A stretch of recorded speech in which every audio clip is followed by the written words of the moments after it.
Yeah, finally. Finally, exactly. So there was some technical issue. Maybe I didn't know this technology. No worry, no worry. Yeah. Okay Jyoti, तो अब आप direct आ ही गए हो, तो आपके interview start करते हैं इंट्रोडक्शन के बिल्कुल साथ। बिल्कुल बिल्कुल सर। तो आपका इंट्रोडक्शन दीजिए, सबसे पहले आप कौन मेरा है? इंट्रोडक्शन, मैं हूँ Jyoti Arora. So I am a chartered accountant basically, but I love to travel and I have been travelling for like 4-5 years now. और उसके बाद ऐसा लग रहा है कि ये मेरा पैशन बनता जा रहा है। So I am currently working with an MNC in Gurgaon, but alongside मुझे ऐसा लगता है whenever I get free time, so I love to travel the world. Lovely lovely. Okay, तो मैं, हाँ, सबसे पहले आपसे ये पूछना चाहता हूँ, आपके साथ ऐसा हुआ है कभी कि आप एग्जाम देने गए हो, आपको सिलेबस बताया गया हो, लेकिन जो भी क्वेश्चन आया हो वो आउट ऑफ सिलेबस आए हो? आउट ऑफ सिलेबस बचपन में सारे ही क्वेश्चन लगते थे। हाँ, कोई भी हाँ, क्वेश्चन आया, हाँ, वो कोई भी क्वेश्चन आया, घर जाके बहाना यही होता है पेपर अच्छा नहीं हुआ क्योंकि सिलेबस के बाहर था क्वेश्चन। तो ये सबका स्टैंडर्ड है। आज भी ऐसा ही कुछ होने वाला है। Okay okay, that's interesting. Okay, तो सबसे पहले मैं, जो मेरे लिए सबसे ज्यादा एक्साइटिंग थिंग है उससे रिलेटेड क्वेश्चन करूंगा आपसे। आपको उसका शायद आइडिया भी नहीं होगा। मैं आपसे जानना चाह रहा हूँ कि स्काई डाइविंग का एक्सपीरियंस आपका कैसा रहा? ओके, तो that's a very great question and I would love to answer this. और मैं चाहता हूँ जितना ज्यादा डिटेल में दे सको उतना ज्यादा डिटेल में दो, क्योंकि मैं वास्तव में स्काई डाइव लाइफ में एक बार करना चाहता हूँ, तो मैं अभी फील लेना चाहता हूँ। लाइफ में एक बार स्काई डाइव जरूर करनी चाहिए। तो बेसिकली मेरा स्पेन का जो ट्रिप था उसमें हम लोगों ने डिसाइड किया कि हम आ जाएंगे, बट एज सच कोई स्काई डाइविंग का प्लान नहीं था पहले। बट हम जब वहाँ पहुंचे और हम लोगों ने यहाँ पे मतलब जैसे वीडियोस एंड ऑल देखा और बुकिंग करी, एंड जब मैं वहाँ पहुंची तो इट वाज लाइक सब हवा में घूम रहे हैं और ऊपर मुझे एयरबस दिख रही है, एंड इट वाज ऑल, डर भी लग रहा था, एक्साइटमेंट भी हो रही थी, और एक मोमेंट पे ऐसा भी लग रहा था कि शायद मैं कूदने से पहले मना कर दूं कि मुझे नहीं जाना। दोस्त थे मेरे साथ, उन्होंने मुझे बोला कि जब तुम कूदने लगो और पीछे जाने लगो ना तो याद कर लेना कितने पैसे भरे हैं उसके लिए, because sky dive was one of the most expensive thing for my Europe trip. तो उसमें जब हम लोग पहुंचे तब उन्होंने हमारे से एक फॉर्म फिल करवाया कि अगर आपको कुछ होता है तो वी आर नॉट रिस्पॉन्सिबल। तो इतना ज्यादा डर लग रहा था, ऊपर से वो करना तो है ही।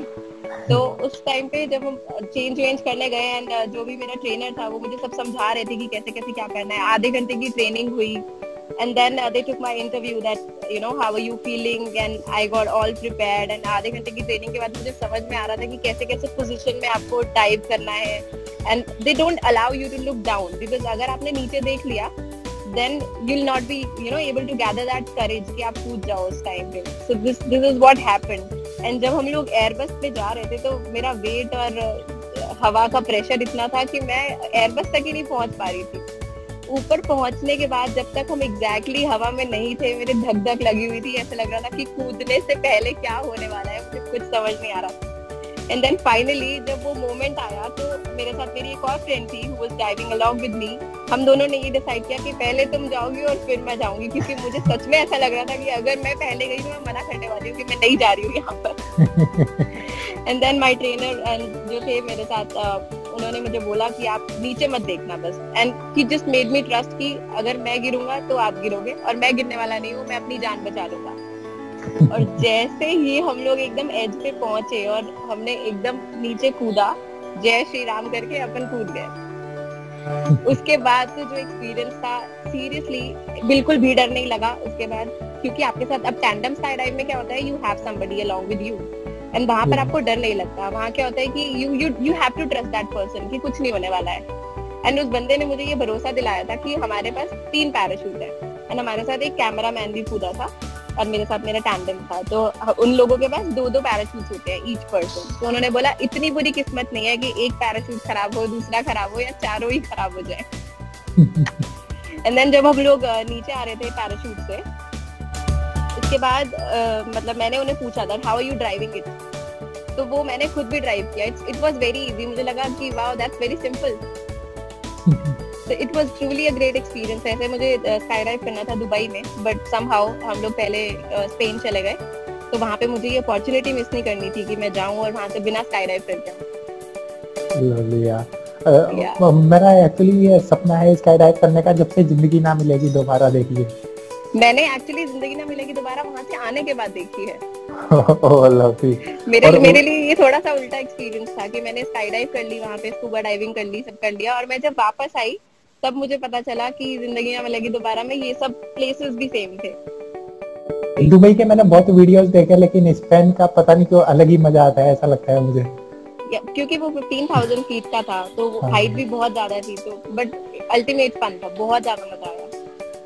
ओके, तो इसके अलावा जब आप स्काई डाइव कर रहे थे, आपने कहा मतलब एज पे आ गए थे एरोप्लेन की फ्लाइट की, तो उसके बाद जस्ट आपने जब जंप कर दिया था, तो जो उस टाइम के वो फर्स्ट 10 सेकंड थे उसमें कैसा लग रहा था, कुछ आइडिया या कुछ पता ही नहीं था? जब में ऐसे लग रहा था गए और फिर ये सोचा था कि मरना तो है नहीं, तो कूद जाओ।